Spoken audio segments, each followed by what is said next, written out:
Did you know the Black Death wiped over 3,000 English villages completely off the map? These once thriving communities were permanently abandoned and never resettled.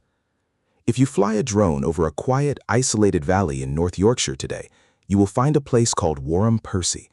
It is the most extensively excavated plague ghost town in the world.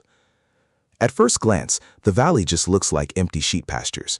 But if you look closely at the shape of the grass, you can clearly see the physical earthworks of dozens of medieval peasant homes. Archaeologists mapping these hidden foundations discovered that this wasn't just a temporary camp.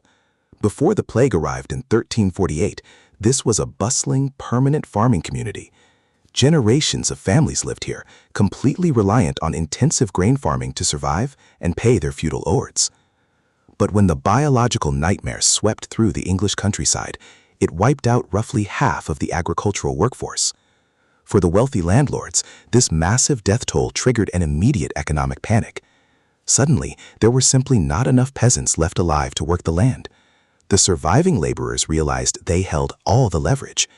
They began demanding double or even triple their traditional wages just to harvest the grain. The wealthy lords watched helplessly as millions of acres of lucrative crops simply rotted away into the earth. The traditional feudal business model was completely broken. The lords desperately needed a way to protect their wealth without paying exorbitant wages to the surviving peasants, and they found a ruthless economic loophole. They noticed that raising massive flocks of sheep required vast amounts of land, but almost zero human labor. A sprawling pasture only needed 1 or 2 shepherds, completely eliminating the need for an entire village of tenant farmers.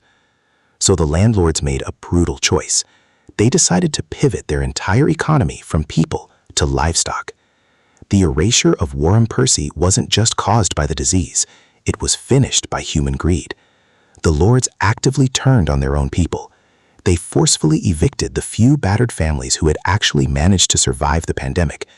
They ordered men to physically dismantle the peasants' timber homes, tearing down the village piece by piece just to clear the land for more grass. Today, if you visit the site, you won't find any houses.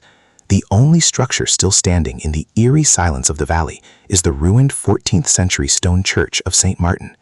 It serves as a permanent, haunting tombstone for a medieval community that miraculously survived the apocalypse, only to be intentionally erased by its own rulers.